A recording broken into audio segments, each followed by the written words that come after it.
આ તરફ સાબરકાંઠાના ખેડૂતો પરંપરાગત ખેતી છોડી બાગાયતી ખેતી તરફ વળ્યા છે। હિંમતનગરના મહેરપુરા ગામે કે જ્યાં 100 વીઘા કરતા વધુ વિસ્તારમાં મોસંબીનું વાવેતર કરવામાં આવ્યું છે। 1 વીઘા પાછળ અંદાજે 20,000 જેટલો ખર્ચ થાય છે તો ઉત્પાદન પણ અધધા થતું હોય છે। મોસંબીનો પાક એવો છે કે જ્યાં ઓછા સમયમાં પાક ઊભો થાય છે તો સાથે આ પાકમાં માવજત પણ ઓછી જોવા મળે છે। તો આ પાકમાં કોઈ પણ પ્રશ્ન ઊભા થતા નથી, જેના કારણે ખેડૂતો આ ખેતી વધુ કરતા હોય છે। સિઝન દરમિયાન 15 થી 20 રૂપિયા કિલો મોસંબી વેચાતી હોય છે, એટલે કે 1 વીઘામાં અંદાજે 20,000નો ખર્ચ કરતા 1 લાખથી 1.5 લાખ રૂપિયા ખેડૂતોને મળતા હોય છે, જેના કારણે ખેડૂતોએ મોસંબીનું વાવેતર શરૂ કર્યું છે। તો આ જોઈ અન્ય ખેડૂતો પણ મોસંબીના પાક તરફ વળ્યા છે। આમ તો ખેડૂતો હાલ વંશ પરંપરાગત ખેતી છોડી બાગાયતી ખેતી તરફ વળ્યા છે। ફળફળાદીનું વાવેતર વધી રહ્યું છે, ત્યારે બાગાયત વિભાગ દ્વારા સબસિડી પણ અપાઈ રહી છે, તો ઉત્પાદન ઝડપી મળી રહ્યું છે, સાથે આવક પણ દિવસે ને દિવસે વધી રહી છે। સમયમાં પાક ઊભો થાય છે, સાથે આની અંદર માવજત બહુ પ્રમાણમાં ઓછી જરૂર પડે છે। લીંબુ વરનો પાક છે એટલે એની અંદર બીજા કોઈ પ્રશ્નો હાલ પૂરતા જોવા મળતા નથી। પાણીની જરૂરિયાત એક રહે છે અને વર્ષની અંદર 2 વખત ફાલ આવે છે।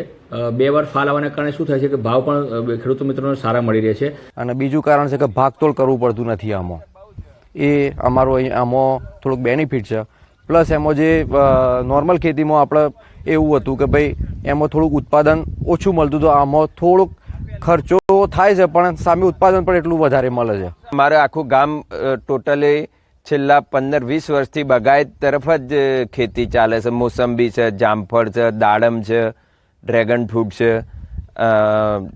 આ રીતે ટોટલી બાગાયત ખેડૂત જ પાક તરફ વળેલો છે, જેથી કરીને બાગાયતમાં કોમર્શિયલ કરતાં થોડો ખેડૂતને પૈસા વધારે મળતા હોય છે।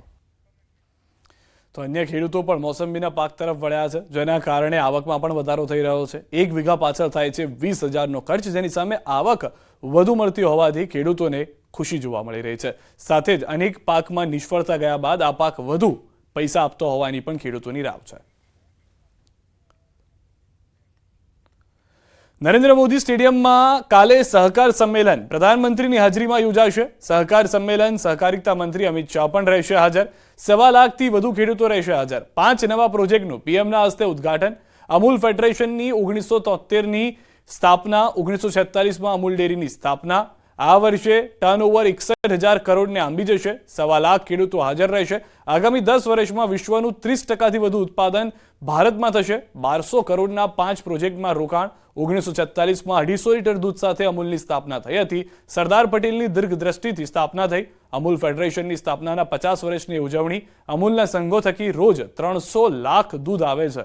સ્થાપના સમયે ફેડરેશનનું ટર્નઓવર 20 કરોડનું હતું। ફેડરેશનનું ટર્નઓવર આ વર્ષે 61,000 કરોડને આંબી જશે। દરેક ગામમાંથી 1.25 લાખ ખેડૂત હાજર રહેશે।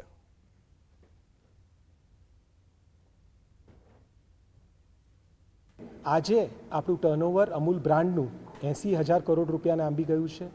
અમૂલ ફેડરેશનનું ટર્નઓવર 61,000 કરોડને આંબી જશે આ વર્ષે। દૂધ રોજનું 300 લાખ લીટર આવે છે। 36 લાખ સભાસદ છે। 18,600 ગામ, ગુજરાતના લગભગ દરેક ગામમાં એક દૂધ મંડળી છે। એટલે આમ વિશ્વની સૌથી મોટી સહકારી ડેરી સંસ્થા તરીકે આપણી આ સંસ્થા આજે ઉભરીને આવી છે। એટલે આમ આ પ્રસંગ એક ઉજવણીનો પ્રસંગ છે। ખેડૂતો ભેગા થઈ સહકારી મોડેલથી એક ગ્લોબલ લેવલની એક સંસ્થા કેવી રીતે ઊભી કરી શકે, ગ્લોબલ લેવલની બ્રાન્ડ એટલે વિશ્વની સ્ટ્રોંગેસ્ટ ડેરી બ્રાન્ડ તરીકે આજે જ્યારે અમૂલની ગણના થતી હોય તો ખેડૂતો તેમના પરિશ્રમથી, તેમની અથાગ મહેનતથી અને તેમની દૂરંદેશી વિઝનથી કેવી રીતે કામ કરી શકે તેનું આ જ્વલંત મોડેલ છે। સમાચારોમાં રોકાઈશું એક વિરામ માટે। આપ જોડાયેલા રહો ગુજરાતની number 1 news channel news 18 Gujarati સાથે।